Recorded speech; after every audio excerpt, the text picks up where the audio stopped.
ரொம்பவே சுலபமாக நல்லா மெத்துன்னு ஓரங்களில் நல்லா முருகலாக வர மாதிரி ஆப்பம் ரெசிபி ரொம்ப சிம்பிளாக செய்யலாமா? இது செய்கிறதுக்கு முதல்ல ஒரு பவுலில் 1 டம்ளர் அளவு பச்சரிசி எடுத்துக்கலாம். அதே அளவு புழுங்கல் அரிசி எடுத்துக்கலாம். நீங்கள் ரெண்டுமே பச்சரிசி சேர்த்தும் செய்யலாம். இது கூடவே ஒரு 2 டேபிள் ஸ்பூன் அளவு பாஸ்மதி அரிசி. இது கம்ப்ளீட்லி ஆப்ஷனல் தான், பட் வாசனை ரொம்ப நல்லாயிருக்கும்.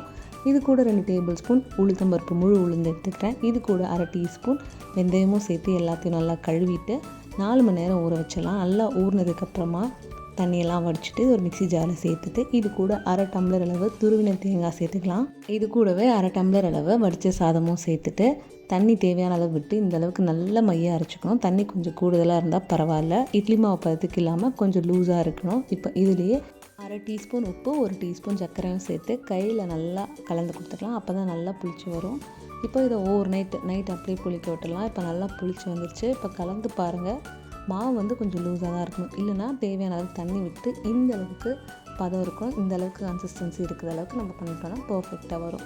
இப்போ ஆப்போசிட்டி வச்சுட்டு தேவையான அளவு மாவு சேர்த்துட்டு நம்ம யூஸ்வலாக எப்படி ஆப்பம் பண்ணுவோமோ அந்த மாதிரி பண்ணிவிட்டு மூடி போட்டு நல்லா குக் பண்ணி எடுத்தோம்னா சூப்பராக நடுவில் நல்லா மெத்துன்னு ஸ்பாஞ்சியாக ஓரங்களில் நல்லா முருகலாக செம்ம டேஸ்டியாக ரொம்ப சிம்பிளான ஆப்பம் ரெடி. இதுக்கு நல்லா டேஸ்டியான கடலைக்கறியும் இல்லை தேங்காய் பாலும் வச்சு சாப்பிட்டிங்கன்னா அட்டகாசமாக இருக்கும். நான் தேங்காய் பாலில் வெல்லம் சேர்த்து இந்த மாதிரி ப்ரிப்பேர் பண்ணியிருக்கேன். நீங்கள் சர்க்கரையும் சேர்த்துக்கலாம். உங்களுக்கு எப்படி விருப்பமோ அது மாதிரி சேர்த்து சாப்பிட்டு பாருங்கள். அப்படி மறக்காமல் நம்ம சேனலை ஃபாலோ பண்ணிக்கோங்க. தேங்க்யூ ஃபார் வாட்சிங்.